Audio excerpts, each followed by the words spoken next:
ideal tener un poquito más. Estas patologías son más frecuentes en adultos y por lo tanto es más fácil obtener. Jóvenes, no les voy a pedir 20 mililitros tampoco, ¿no? Entonces, no necesito que se haga eso. Esto es muy importante. Cuando uno inicia la extracción, va a tener que medir cuánto de presión de agua. Jóvenes, el líquido cefalorraquídeo tiene muy poquita presión y por eso en vez de milímetros de mercurio, trabajamos con centímetros de agua y esto es importante para medir. Eso siempre van a preguntar los neurólogos. Yo no, los neurólogos. Entonces, a mí cuando traigan los frasquitos, estériles, por favor. Los frasquitos estériles. Si no tienen, piden de laboratorio, entonces que los frasquitos estériles van y me traen. Lo más frecuente que van a ver cuando es un adulto es que me mandan vasitos de examen de orina. Porque los vasitos de examen de orina están estériles, están por todo lado o no. Sí. Con que sea estéril, jóvenes, nunca he visto un líquido cefalorraquídeo en frasco no estéril, así que no van a ser los primeros, por favor. ¿Entendido? La muestra de líquido cefalorraquídeo es muy delicada. Se tiene que trabajar antes de la primera hora. Si no las trabajaba hasta las 2 horas, ese líquido cefalorraquídeo ya no va a tener la misma sensibilidad de diagnóstico. Sí me entendieron bien, ¿cierto? Esa es la manera elegante de decir. Exacto. Bueno, qué bueno que entienden. No me entienden las del primero. Pero son cosas que no podemos decir. Jóvenes, por eso los neurólogos los van a enviar a ustedes y me van a enloquecer a mí para que los resultados estén en 2 horas. Hay resultados que sí salen, otros que no. ¿Por qué? Porque no puedo cultivar en 2 horas. Hay cosas que no se pueden. Entonces, algunos resultados sí van a estar listos. Y sobre todo, ¿por qué? Porque estamos conscientes de que la patología en estos casos es severa. ¿Por qué el tiempo, jóvenes? Por la muerte de los neutrófilos principalmente. Como hemos dicho, la primera causa para tomar una punción lumbar es meningitis y la diferenciación celular entre monocitos y polimorfonucleares es indispensable. Si los neutrófilos se me están muriendo, la muestra se va a contaminar, el conteo de proteínas no va a contar, no nos va a ayudar mucho. Y no se recomienda refrigerar. Entonces, normalmente cuando hay una punción lumbar, los envían con la muestra a quien esté disponible y más cerca a que entregue la muestra en el laboratorio. ¿Por qué? Tenemos 1 hora. Y si van a esperar a todos los líquidos cefalorraquídeos del día, no se hace eso. Entonces, es muy importante tener en cuenta que van a aprender los microorganismos más importantes para causar meningitis. ¿Listo? Primero, Neisseria meningitidis. Segundo, Streptococcus pneumoniae. Tercero, Haemophilus influenzae. Si tú refrigeras esta muestra, la sensibilidad del cultivo va a caer bastante. Y eso es un problema. ¿Por qué? Por el tratamiento, ¿cierto? Entonces no se refrigera. Lo único que se hace con un líquido cefalorraquídeo es ponerle nombre y transportarlo velozmente, ¿cierto? Y bueno, y pensar si quieres exámenes especiales. Por eso la clínica es muy importante. ¿Listo? Entonces, tienen que aprenderse los microorganismos y jóvenes. Estamos hablando aquí sobre una población que no esté generalmente vacunada. ¿Cuántos años tienen? Tienen 22, ¿no? 22. Se han vacunado de acuerdo al esquema. ¿Cuándo nacieron? En el 2013, ¿cierto? Se han vacunado de acuerdo al esquema modificado de 2001. A partir de 2001 entró la pentavalente. La pentavalente fue la primera vacuna que tiene vacuna contra Haemophilus influenzae. Ustedes son una población vacunada, pero todos, desde 2 años antes de ustedes hacia atrás, no están vacunados. Entonces todavía pueden aparecer estos microorganismos. Eso es importante. Bueno, y no sabemos si es que los que vienen después de ustedes estarán vacunados, ¿no es cierto? Porque recuerden que ahora está de moda no vacunarse.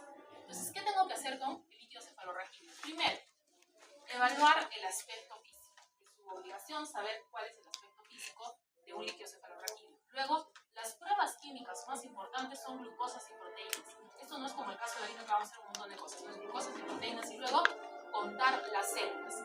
Tengo que hacer 2 conteos, el conteo total y el conteo diferencial. El conteo diferencial se hace primero en mononucleares y polimorfonucleares. Y de los mononucleares se dividen en 2, linfocitos y monocitos. Entonces todos hay que hacer sí, y por eso en 2 horas no tengo respuesta. Algunas cosas sí tengo respuesta.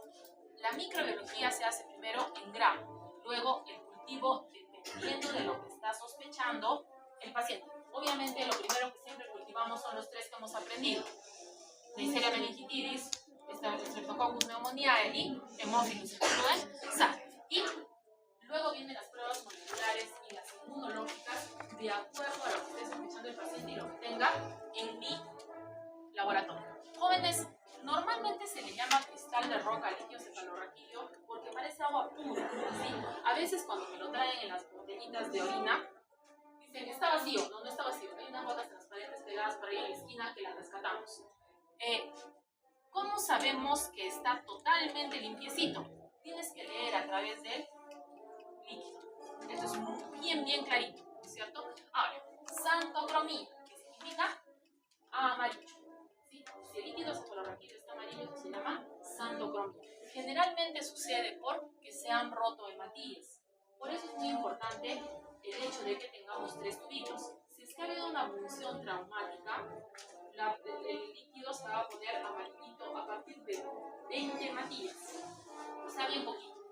Y ya si es que de verdad han sacado gotitas de sangre, porque a veces pasa, no se acepta líquidos con gotitas de sangre porque se coagula.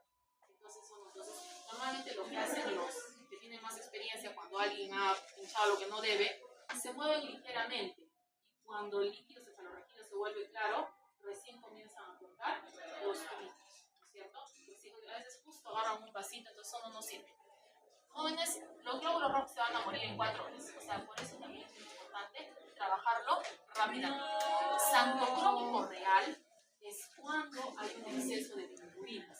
Jóvenes, para tener un líquido cefalorraquídeo con exceso de bilirrubinas, el paciente tiene que estar bien. Entonces, por eso es muy importante entender que el control de las bilirrubinas, sobre todo en neonatos, tiene que hacerse rápidamente, porque si no la xantocromía por bilirrubinas va a fijarse en los núcleos basales, generando daño a largo plazo en el sistema nervioso central. Entonces, un líquido xantocrómico es una cosa severa. Generalmente son glóbulos rojos. Si es uno xantocrómico de verdad, las cosas están mal. Hemos dicho que lo más frecuente es que sea una punción traumática, si es que me van a tener un líquido rojo. Pero es muy importante cuando el líquido cefalorraquídeo tiene un tinte rojizo porque sirve para el diagnóstico precoz de hemorragia subaracnoidea. La hemorragia subaracnoidea va a punción lumbar cuando se sospecha de un paciente que por clínica, hemorragia subaracnoidea se sospecha, 2 puntos, cefalea de inicio brusco que se mantiene o empeora. Entonces esos pacientes entran a tomografía. Si la tomografía no mira sangre, entran a punción lumbar para que se detecte la hemorragia y se confirme la hemorragia subaracnoidea y se inicie tratamiento. ¿Entendido? Entonces, por eso, primero hacemos los exámenes y después decimos qué tiene mi paciente. En el caso de que esté blanquecino, lo más frecuente es que haya algún tipo de inflamación o infección. Los que van a, normalmente no se ve, o sea, la turbidez que se logra en inflamación o incremento de lípidos o otras patologías es muy tenue, no se diferencia, parece un líquido transparente. Cuando lo veas medio lechoso, eso es infección. Eso es infección por bacterias etiógenas y a la cabeza van las 3 que les he enseñado. ¿Verdad? Neisseria meningitis, Streptococcus pneumoniae y Haemophilus influenzae. ¿Listo? Esas son las únicas bacterias que te van a ver el líquido cefalorraquídeo que cambie macroscópicamente. Por eso es que el líquido cefalorraquídeo tiene que ir al laboratorio. Cuando el líquido cefalorraquídeo se ve feíto, normalmente a simple vista no se ve nada. Solamente cuando tienes una infección así, muy severa, por las bacterias que les acabo de decir, es que recién se ve un poco turbio, ni siquiera van a leer y así muy feíto, no. Entonces, hemos dicho que se le considera cristal de roca porque es totalmente transparente y va a suceder que va a haber sustancias que no debe haber. El líquido cefalorraquídeo normalmente no tiene células, no tiene componentes y por lo tanto no debería verse a simple vista. Entonces, generalmente hemos dicho lo primero es la infección, luego la inflamación y si es que hay un sangrado como una hemorragia subaracnoidea que está iniciando. Entonces, como les dije, si la punción lumbar ha funcionado, todo lo que yo les he enseñado es válido, pero puede ser que hayan tenido que punzar sistema en las cisternas va a haber menor concentración de proteínas, es lo único que va a variar. Entonces, este valor de proteínas es importante porque hacemos un rango. O sea, primero está lo normal, que es debajo de 45. Luego están las que van de 100 a 500 y luego las que ponemos altas, porque ya están por ahí, ¿cierto? Que también puedes encontrar. Entonces, normalmente en las infecciones generalizadas, en los procesos inflamatorios severos y en el cáncer, hay permeabilidad aumentada de la barrera hematoencefálica y por eso van a aparecer celulitas y proteínas. Jóvenes, tienen ustedes que aprender que parte del estudio de leucemia y linfoma es líquido cefalorraquídeo seriado, porque si leucemia o linfoma se va a ir a cerebro y el líquido cefalorraquídeo va a tener células neoplásicas. En algunos casos se tiene que hacer la punción lumbar para sacar suficiente líquido cefalorraquídeo para poner los medicamentos de quimioterapia. Entonces, en pacientes de leucemia y linfoma van a ver que algunas veces el líquido cefalorraquídeo no va al laboratorio, sino va a anatomía patológica como biopsia. Eso ya les he enseñado, ¿cierto? Que la biopsia líquida es cuando agarras un montón de líquido, lo centrifugas y haces un bloque celular. Miren así. Vamos a probar un patología. No, ya no tienen excusa, eso lo han hecho virtual. Patología no han hecho nadie virtual. Entonces, pues, por eso es que todas las que vamos haciendo tienen que ir sumando. Porque a veces le dicen, lleva esto, y han sacado 50 centímetros de líquido cefalorraquídeo y me lo traen al laboratorio y le digo, ¿qué es eso? Digo, eso no es mío. ¿Por qué no? Porque esa es una biopsia celular para desmarcar la enfermedad química residual de un paciente que tiene leucemia o linfoma y eso va a la otra patología. ¿Cuál es la otra patología? ¿Cuál es la otra patología? Anatomía patológica. Son los primos, viven un piso más abajo. Entonces, por eso tienen que saber para qué están tomando el examen. Los exámenes no son por si acaso. Sí, contéstenme lo que sea. Aunque sea respóndanme azul, no hay problema. Pero por si acaso no. Eso sí me parece que es una palabrita que no tolero bien. ¿Sí? Porque no es por si acaso. Entonces, tenemos que tener en cuenta que al final, uno de los procesos neurodegenerativos más importantes va a ser la electroforesis de proteínas que se llaman bandas oligoclonales. Se los voy a enseñar en un dibujo, ¿listo? Y ustedes van a ver que es muy útil, ¿listo? Muy bien. ¿Dónde sí se fue la proteína hasta la estratosfera? En meningitis bacteriana generalmente va a estar más de 500. Guillain-Barré va a tener entre 100 y 500, va a estar bastante aumentada y por eso en las otras de carcinomatosis, las otras patologías que puede haber, no van a aumentar tanto, no son tan frecuentes también, pero por eso. Pero tengo que ver qué tiene mi pacientito para ver qué estoy buscando, ¿cierto? Jóvenes, es muy importante saber la glicemia del paciente, porque 2/3 de eso es la glucosa de líquido cefalorraquídeo. A veces dicen, no, está baja, no, está alta. No, pero el paciente está con 200 de glucosa. Y me dicen, ¿no es cierto? Pero tiene 60. Ya, pues, pero 2/3 de 200 es 140. 130, vamos a pelear. Y si tienes 60, eso está bien disminuido, ¿no? Entonces, por eso, cuando tienes comorbilidades, tienes que hacer el cálculo. Entonces, me gusta que aprendan que es el 60% de la glucosa de sangre. Lo contrario pasa con los peques. Cuando tienes una meningitis en niños pequeños, generalmente no ha estado comiendo el bebé y la glucosa va a estar un poquito baja. Entonces, te sale baja, pero no necesariamente porque sea un problema de la meningitis, porque tenemos que tener en cuenta que quien baja la glucosa de forma enérgica es en los casos bacterianos de las 3 bacterias que ya les enseñé, ¿cierto? Entonces, podría ser que haya un incremento en la glucosa, sobre todo en diabetes, ¿cierto? Normalmente nos ponen ahí que el límite es 80, pero si el paciente tiene más de glucosa, pues igual se va pasando, ¿cierto?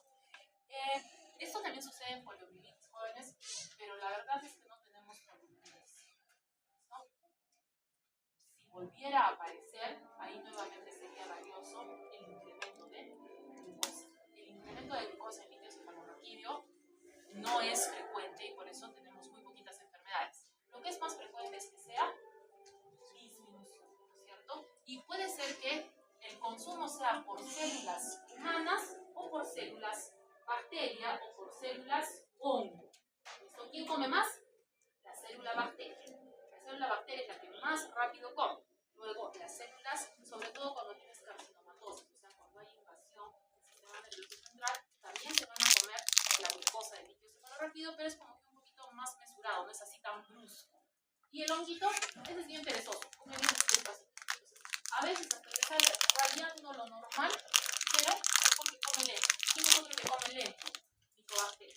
Mycobacteria es un bicho raro, sí, yo sé que es una bacteria, pero se comporta como él quiere. Entonces, come despacio. Entonces, a veces dicen, no, pero tuberculosis es una bacteria y debería estar la glucosa baja. No.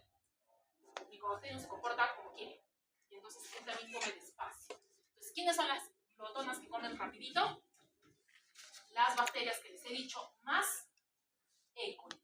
O sea, las tres que les he dicho más E. coli. ¿Por qué antes no estaba E. coli? Porque E. coli solamente va a ser importante en niños pequeños, generalmente menores de 1 año. ¿Listo? Muy bien. ¿Qué más? Así como les dije, carcinomatosis, allá. Ahora, tenemos que tener en cuenta que aquí los virus van a generar una disminución de glucosa muy poquita. Ellos no comen glucosa, pero sí el líquido cefalorraquídeo que tiene un poquito menos. Entonces, lactato, ¿de qué te está hablando? Lactato te está hablando de un incremento en el metabolismo. Generalmente este está asociado a acidosis. Va a estar aumentado en las meningitis, en la carcinomatosis y en otras patologías, como por ejemplo los accidentes cerebrovasculares y si es que ha habido una epilepsia. A veces jóvenes no se sabe qué ha tenido el paciente porque lo encuentran inconsciente.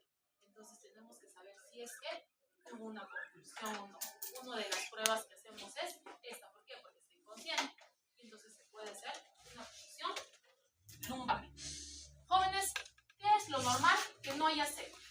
Normalmente podemos aceptar que una célula se perdió por ahí hasta 4 células por microlitro. Jóvenes, eso es bien poco. Entonces, y los hematíes también, hasta 4 células por microlitro. Por lo tanto, vamos a nombrar el exceso de células. El exceso de células se llama pleocitosis. ¿No? Entonces, cuando yo digo pleocitosis, ¿qué estoy diciendo? Incremento de células en líquido cefalorraquídeo. ¿Se entiende todo eso? No, ¿cierto? Pleocitosis, punto. Pleocitosis ligera tiene que ser menor a 50 células. Normalmente lo que esperamos es de 10 a 30 y siempre viene la pregunta, ¿no? ¿Y qué hago con 35? Buena suerte, para eso tiene la clínica. Estamos hablando de lo que tiene mayor probabilidad de diagnóstico. ¿El paciente puede tener las células que quiero o no? Sí.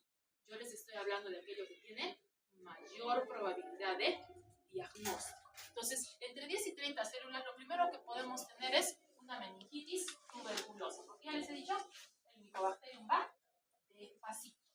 Luego tenemos los casos de virus. La varicela es frecuente. Como les digo, no tenemos polio, pero podría aparecer. Y la encefalitis más frecuente es la de herpes.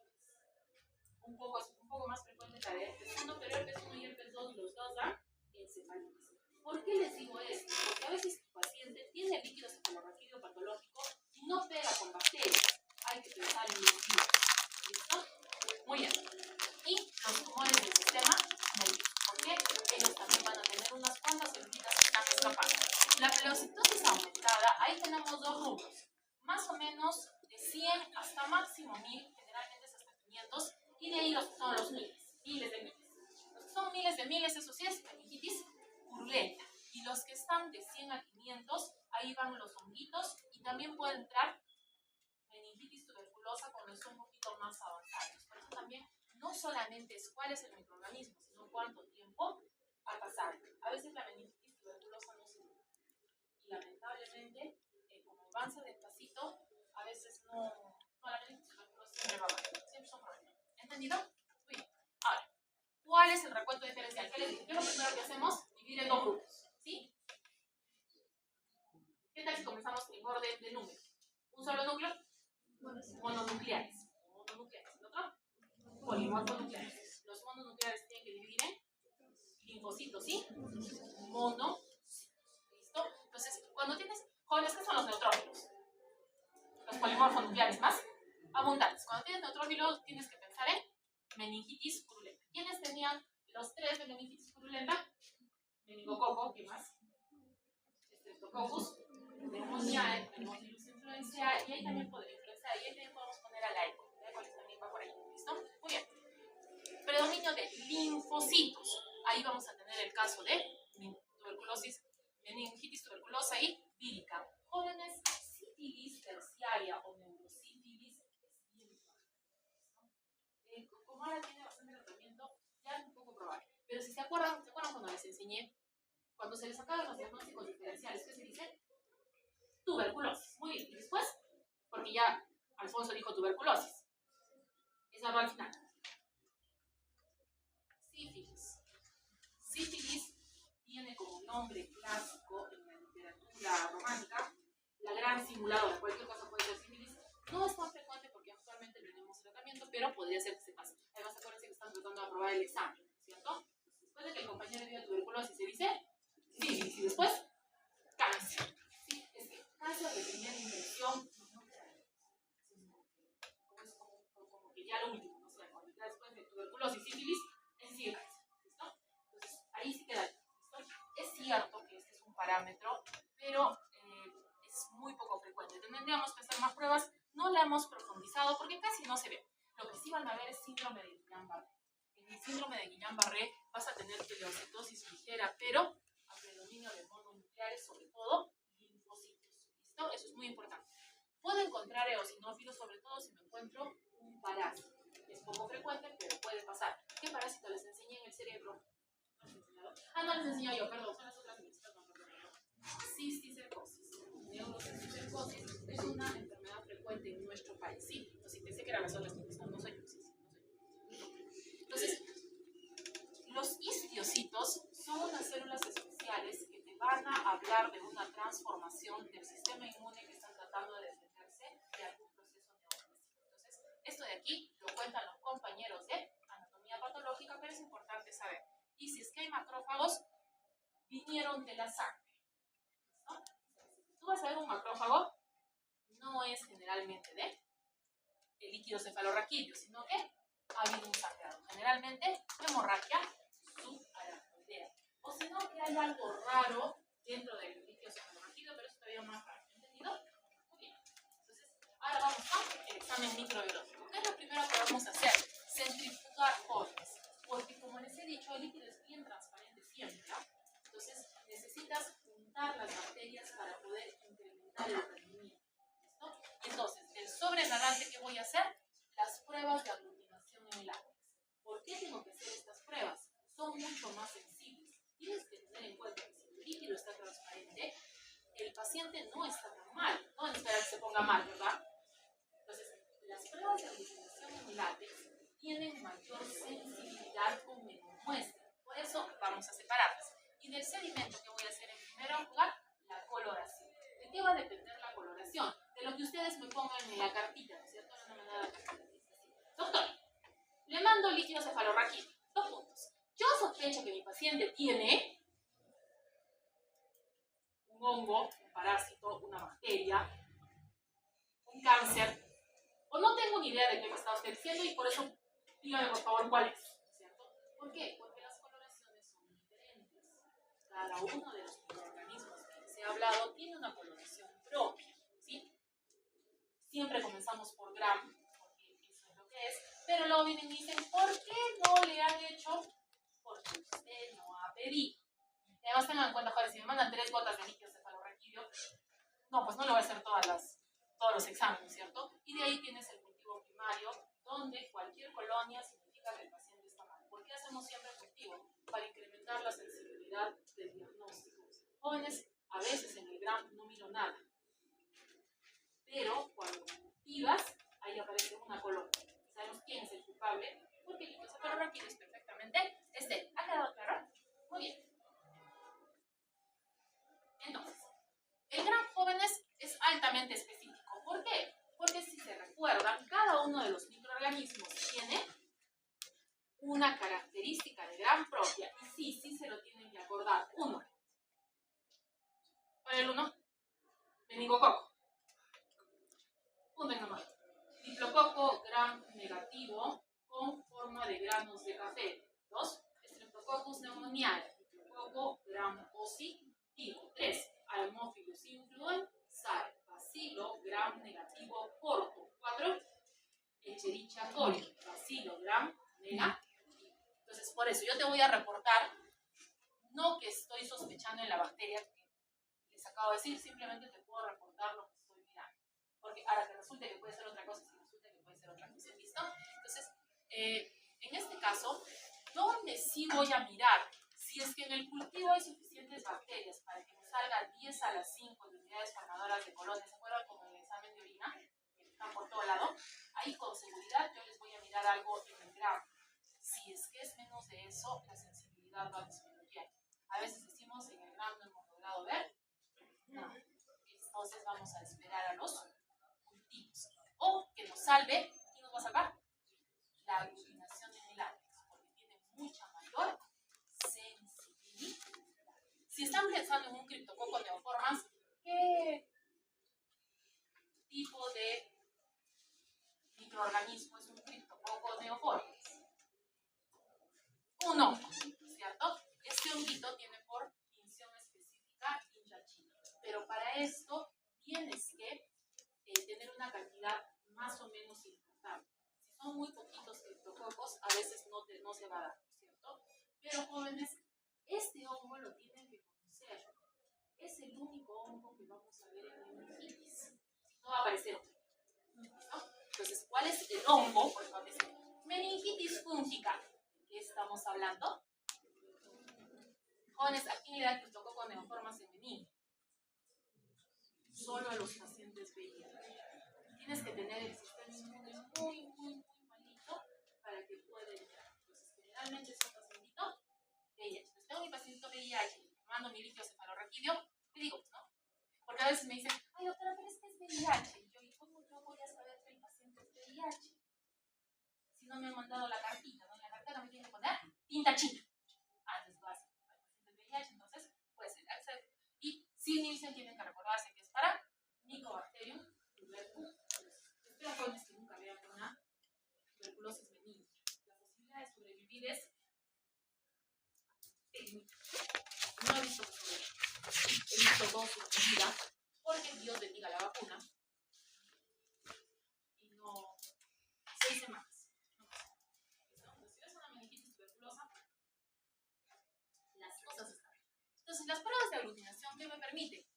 Encontrar los restos de las cápsulas de los microorganismos y hacerlos precipitar con látex. ¿Necesito el microorganismo entero? Ni siquiera, sino que va a ser mucho más fácil observarlo.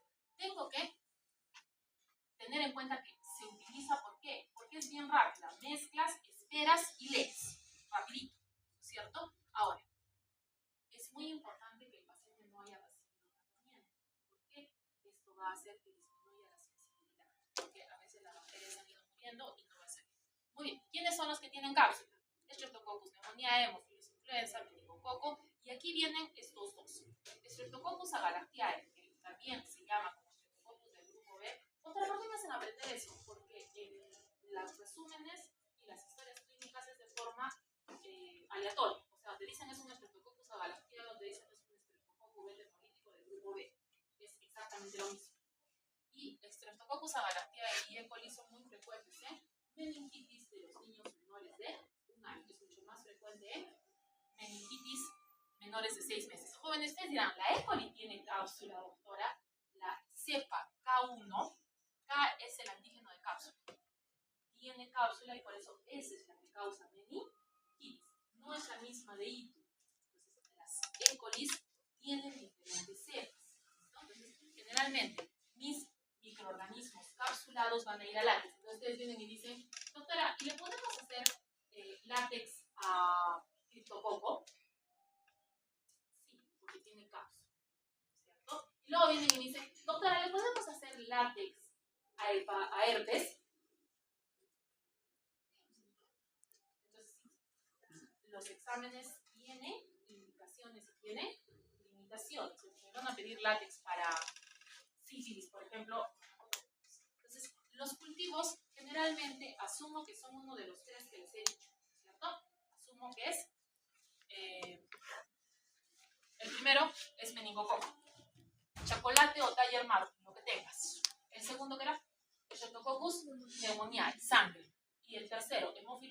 Mensaje también es sangre con estría de estafilococcus, que es lo mismo, ¿cierto? Entonces, generalmente comenzamos con chocolate y sangre porque son los que van para los tres más importantes, ¿cierto?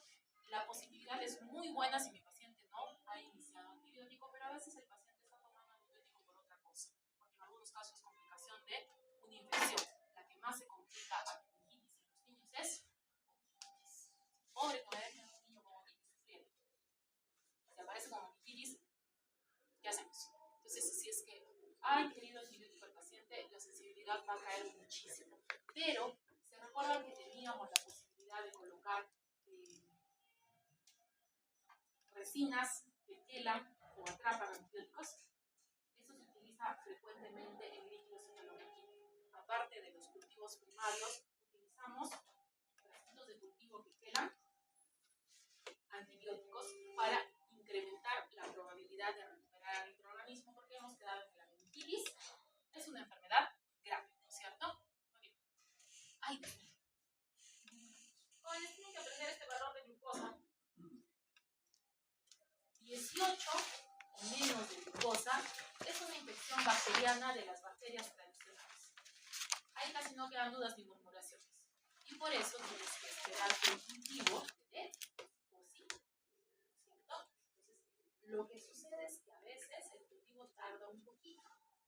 El criptococo, sobre todo, va a tardar 3 semanas. Y el que más tarda es Lowenstein Jensen. Lowenstein Jensen recién comienza a dar positivo a partir de la cuarta semana. Y entonces, ¿a cuándo esperamos el líquido cefalorraquídeo? Hasta 12 semanas. ¿Por qué? Si no, no vamos a tener un resultado, pues, ¿entendido? Muy bien. Entonces, normalmente todos los agares de tuberculosis, de meningitis, líquidos cefalorraquídeos se esperan hasta el tercer día. Pero si ya te salió positivo, se comienzan a trabajar para poder dar respuesta. Porque ¿qué necesitamos? El antibiograma. ¿Listo? Necesitamos el antibiograma para que esto vaya bien. Jóvenes, en vista de que la meningitis no solamente tiene bacterias, porque los cultivos le van bien para bacterias, las bacterias son escandalosas, pero ¿qué pasa con los virus? Que hemos dicho que tienen muy poquitas alteraciones. ¿Qué pasa con otras cosas? Entonces, aquí sí, estos 14 agentes son importantes. Aquí esto lo puedo hacer más grande.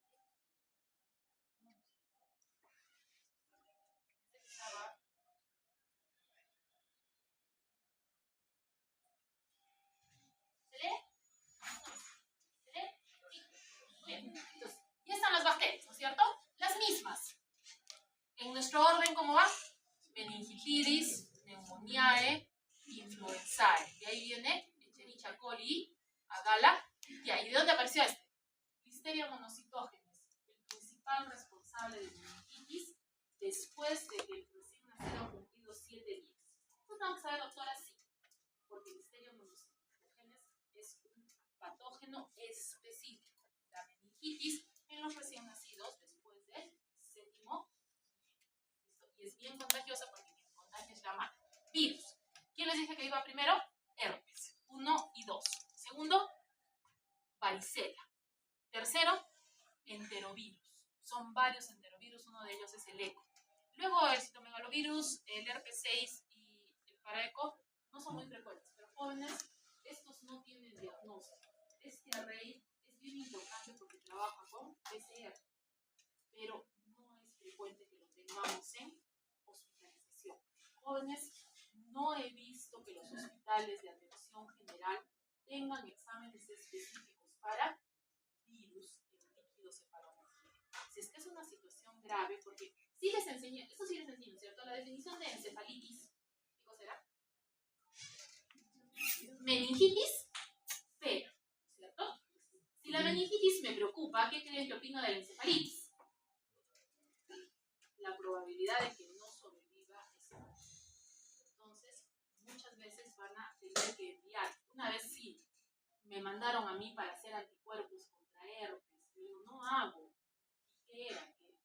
Que estaban esperando para llevar la muestra a otro lado. Entonces, por eso es muy importante que sepan qué puedo hacer y qué no puedo, ¿cierto? Entonces, porque la muestra, como les digo, se daña. Y como ven, el único hongo que tomamos, ¿cuál es? Hongo neocordyceps. Y ahora volvemos así. Hay que aprender eso, doctora, sí.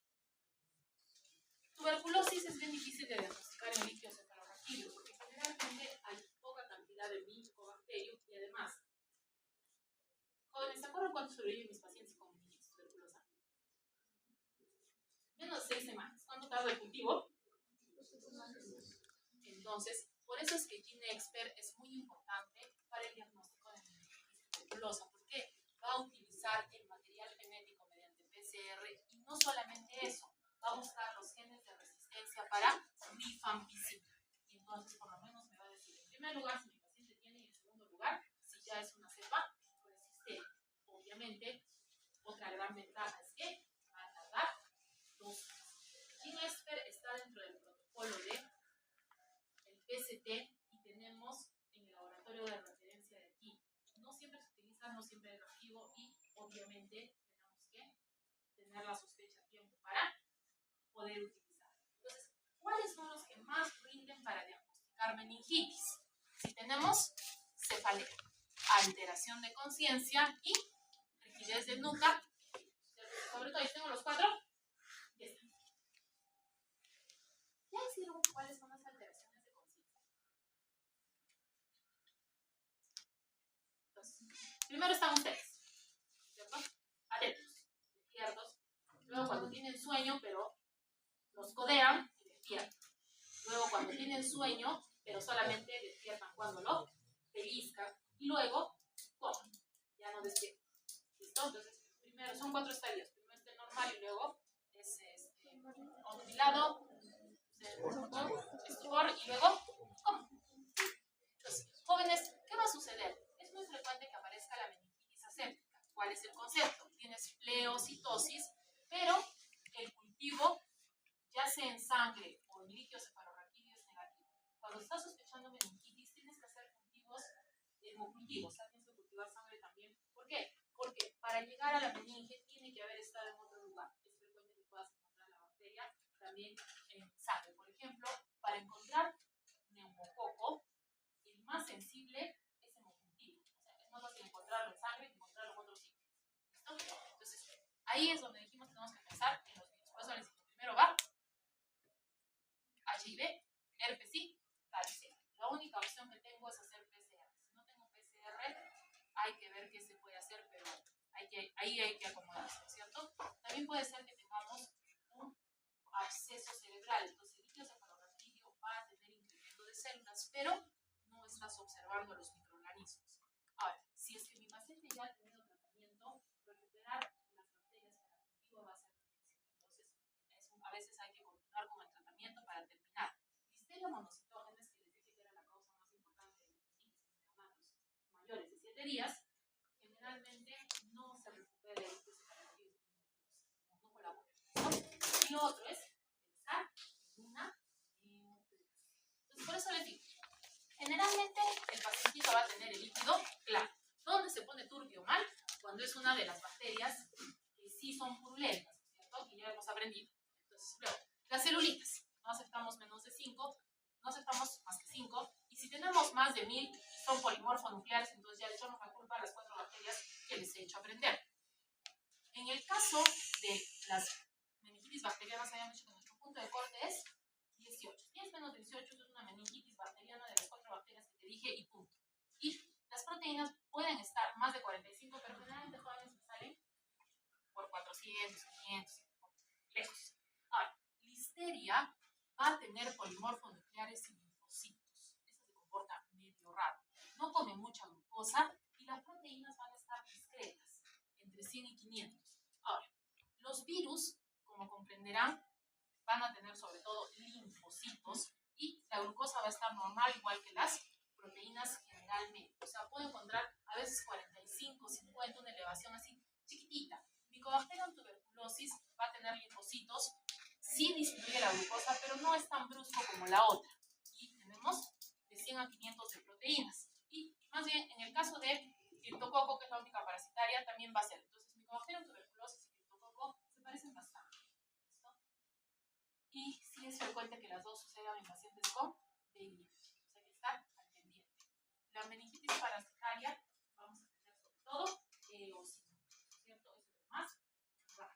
Pues ya hemos dicho, en los menores de 3 meses están Agalactiae, ECOI y Listeria, ¿cierto? Porque Listeria es más frecuente a la primera semana de vida. Los menores de 5 años, Haemophilus influenzae,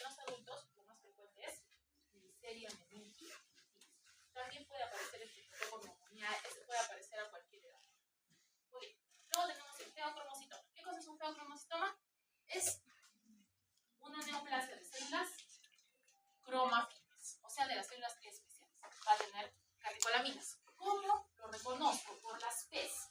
Presión alta, que generalmente es paroxística, palpitaciones, pain o dolor, perspiración y palidez. Esto generalmente le pasa al paciente y es para sospechar en un feocromocitoma. Muchas veces se le encuentra, ¿por qué? Porque la tomografía demuestra un tumor. A veces el paciente no se ha dado cuenta de que le pasa esto porque no es tan fuerte, ¿cierto? Sobre todo porque son pequeños. ¿Qué debo hacer? Buscar las catecolaminas y sobre todo las metanefrinas. Las metanefrinas son derivados de las catecolaminas y se buscan tanto en sangre como en orina. Lo más sensible es utilizar metanefrinas en plasma, porque es el que te da mayor resultado. Es muy importante recordar al óxido vanilmandélico como otro metabolito de las catecolaminas, pero esto sobre todo va a ser útil en adultos para hacer seguimiento del paciente. Pero para el diagnóstico, con buscar metanefrinas en plasma y orina es suficiente. ¿Cuál es el nivel más? En plasma. ¿Listo? Muy bien. Guillain-Barré, polineuropatía desminemizante inflamatoria aguda. ¿Se acuerdan? Necesitamos parálisis, plasia, distal, ascendente, cinética, que es por causas inmunitarias. Son anticuerpos que están dañando a las vainas de mielina. ¿Y por qué sucede esto? Porque ha tenido una infección previa. ¿De qué puede ser la infección? Campylobacter. Hay algunos virus que también dan, algunas vacunas. Entonces, a veces es por cualquier infección o algo que ha tenido el pacientito, ¿no es cierto? El problema es de que puede hacer falla respiratoria y entonces a ellos sí los tengo que diagnosticar mal. ¿Entendido? Entonces, ¿qué hacemos? Primero, ¿qué significa disociación albumino-citológica? Que voy a tener una gran cantidad de proteínas, pero poquitas células. ¿Cuántas poquitas células? De la leucocitosis baja, menos de 30. Jóvenes, si tienes más de 50 células, poco probable que sea Guillain-Barré. Eso es importante. ¿Entendido? Muy bien. Y las proteínas van aumentando. Esto de las bandas oligoclonales, ¿qué cosa es? ¿Cierto? Las bandas oligoclonales es cuando aparecen rayitas en la electroforesis porque hay incremento de proteínas. No es normal que haya bandas en... ¿Se acuerdan cuando hicieron el bioquímica de las proteínas? Todo eso es lo mismo, pero hay rayitas, ¿cierto? Lo normal es que no haya estas proteínas en el líquido cefalorraquídeo y cuando aparecen es patológico. Pero siempre tenemos que hacer la electroforesis tanto en líquido cefalorraquídeo como en plasma. En el caso de Guillain-Barré, los anticuerpos están circulando en el plasma y por lo tanto de ahí es que han pasado a líquido cefalorraquídeo, ¿cierto? Entonces está en los dos. ¿Cuál es la más importante para bandas oligoclonales? Esclerosis múltiple. En esclerosis múltiple va a haber un incremento de las proteínas y por eso hacemos las bandas oligoclonales. En el caso de esclerosis múltiple, como es un problema a nivel del sistema nervioso central, no vamos a tener bandas oligoclonales en el plasma o suelo. ¿Sí? Se utiliza como sinónimo. Es más apropiado decir plasma porque es el que se utiliza para la electroforesis, pero no pasa nada con él. Entonces, eso sí es importante. Bandas oligoclonales, ¿qué cosa es? Tomar líquidos y ponerlo a hacer electroforesis. Normalmente no deben aparecer bandas por los tipos de proteínas. Si es que aparecen solamente en líquido cefalorraquídeo y no en plasma, estamos hablando de esclerosis múltiple, ¿cierto? ¿Hasta aquí se avisó? Sí, allá. Y normalmente pueden pasar inmunoglobulinas cuando incrementa la permeabilidad de la barrera hematoencefálica, sobre todo cuando tienes una infección. Eso es lo que incrementa la cantidad de proteínas. Pero en el caso de aquí, ¿por qué no están en el plasma? Porque el problema no es sistémico, el problema es de síntesis de inmunoglobulinas a nivel del sistema nervioso central. Jóvenes, todavía no han publicado el cronograma de exámenes, ¿cierto? Pero la asistencia de la próxima semana está bien divertida, todavía no hay versión oficial, están todavía poniéndose de acuerdo. Como habíamos dicho, yo había pedido que sea el examen el viernes, debería ser a las 12. De todas maneras, voy a avisar a los delegados para que confirmen, pero lo más probable es que sea viernes 2:30 y que sea aquí en la parte, ¿cierto? No nos falta nada duda? ¿Otra pregunta?